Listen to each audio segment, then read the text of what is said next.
Okay, guillotine defense, sliding down. So this move is used when my opponent is able to put that guillotine on and really start to apply pressure. Maybe even so much that I'm getting light in the feet. Okay, he puts it on and it's on. Okay, so I'm not able to get my posture to go for the sitting back. So instead, I'm going to piggyback off of his lifting motion here. Okay, I alleviate the pressure in my tiptoes. Okay, so I'm going to show the move. We're going to show it very, very slowly. Okay, because there's some inherent danger when doing this move. Okay, so let's talk about that inherent danger first. Then we'll show it and we'll break it down. So I'll have Chris guillotine on this side so you can see what we're doing.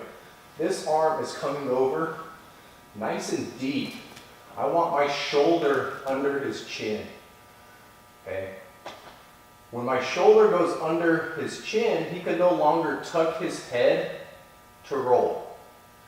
So when I drop back on this, we're just going to do it super slow motion. You can see how difficult it becomes for him to tuck his head. And there's a high possibility that he's going to come crashing face first into the mat. And his momentum is carrying his upper body over, which can torque his neck. Okay. So it's a very difficult move to practice because of that injury to the neck that can occur. So there's a couple ways you can do this. And basically we're just training it halfway so that we're not taking the person all the way down. Or if we do, we're not digging the arm super deep. So our first option is he guillotines. I'm not going to dig this as deep.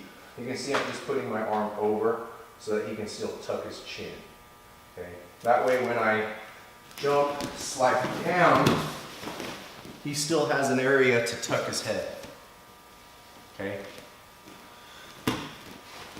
The way I prefer to do it is just to dig this deep as normally. I'm going to jump up and just simulate the leg shooting through and falling and not actually falling.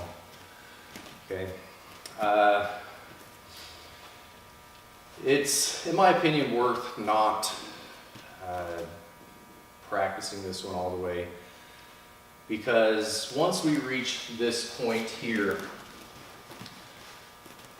and the leg shoots through, all I'm doing is falling to my butt and letting gravity do the work.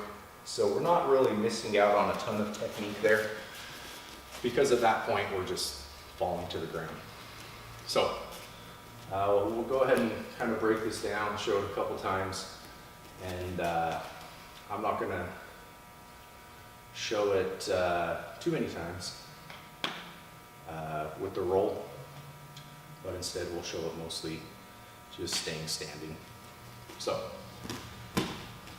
with the roll, just so you can see what exactly is going on here, I'm not going to put my hand deep. That way I can allow Chris to tuck his head and roll. This arm is coming over. This hand is grabbing the knee. My palm is against, my fingers are pointing down. He has pants. I'm pinning that leg to the mat, getting heavy on that leg. Okay. As he tries to apply that guillotine, he's going to be lifting me. So I'm just going to let him lift me. I can even jump as he lifts. So he applies that, I jump, and then I shoot this leg through as I drop. So I'm just going to have Chris let go here so you can see the motion. I'm dropping and sitting and shooting that leg through. He's locked on, so as I come to my butt, I'm looking up and rolling him over. So without a body, a couple times here. Arm comes over, hand to the knee. He applies the guillotine. I jump to alleviate the pressure. when I come down, I shoot that leg through and then fall to my back.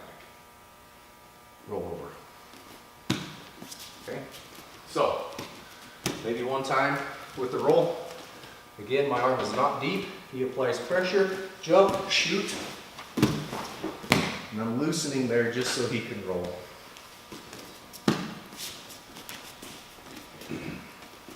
Okay, with the arm tight.